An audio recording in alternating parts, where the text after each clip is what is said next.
So one thing that's really important to remember about TASO, that it actually arose from a recommendation that was made by the sector as part of University UK's Social Mobility Action Group. So as part of the recommendations from that report, the group of university wide participation practitioners and other experts actually said that an evidence and impact exchange, a hub that could both collate and generate evidence about effective practice in widening participation, was actually requested. And so it's been quite a long path from there to the establishment of TASO, but essentially as a result of that and of sort of hard work and influence and encouragement from a number of people in the sector, the Office for Students sort of,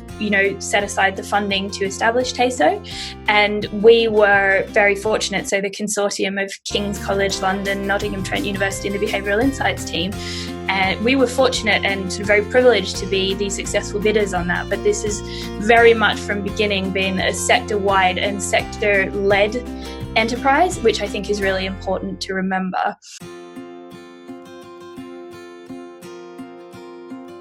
The reason why it was important to me to be involved in this is that I, as a former civil servant working in Australia, I've been conscious many times of the challenges of having the motivation, having the desire to really make a change to make the world a fairer place, but not having the evidence to be able to know how to turn that motivation and desire into the impact that you want to see. And I remember once being in one of those meetings where I kind of said, well, we don't have the evidence to really know what to do here. Could we go and generate some? And I was told, no, civil servants don't generate evidence. This was in Australia. So I think coming to the UK, seeing the What Works movement generally, and that response to the we don't have the evidence not being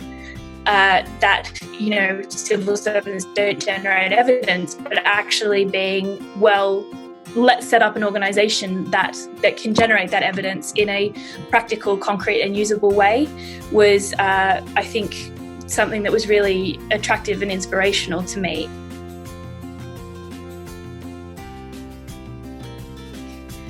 I think that there's two things that I'm proud of, one of which I think I hoped and expected to be proud of, and the other of which I've been surprised by, but also very proud of. So I hoped and expected that a year down the track, we would be able to point to a body of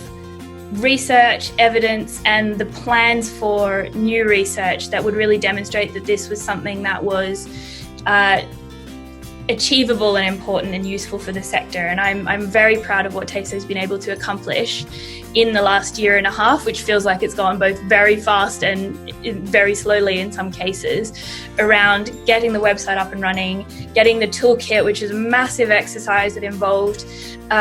contributions from the TASO team, but also from our partners, the Higher Education Access Tracker, Coventry University, the Bridge Group, and the Education Policy Institute, and a range of other people to get that up and running and sort of in the state that it is. And so I'm very proud of that. I'm proud that we've been able to launch multiple funding calls, so we're already starting to get funding out into the sector to facilitate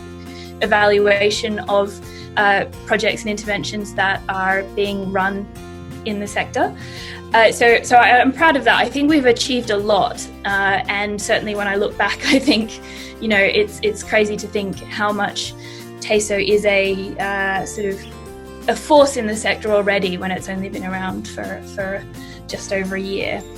I think the thing that I'm proud of that surprised me was the level of engagement that we've been able to have with the sector through the various working groups that we've got. So we've got 2 theme working groups, we've got our evaluation advisory panel, we've got our academic advisory panel, we've got the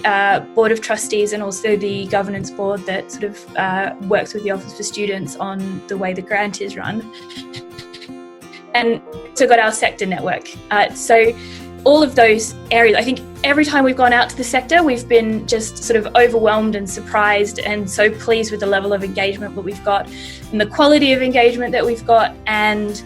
the sort of mindset that people bring into those rooms, which is sort of very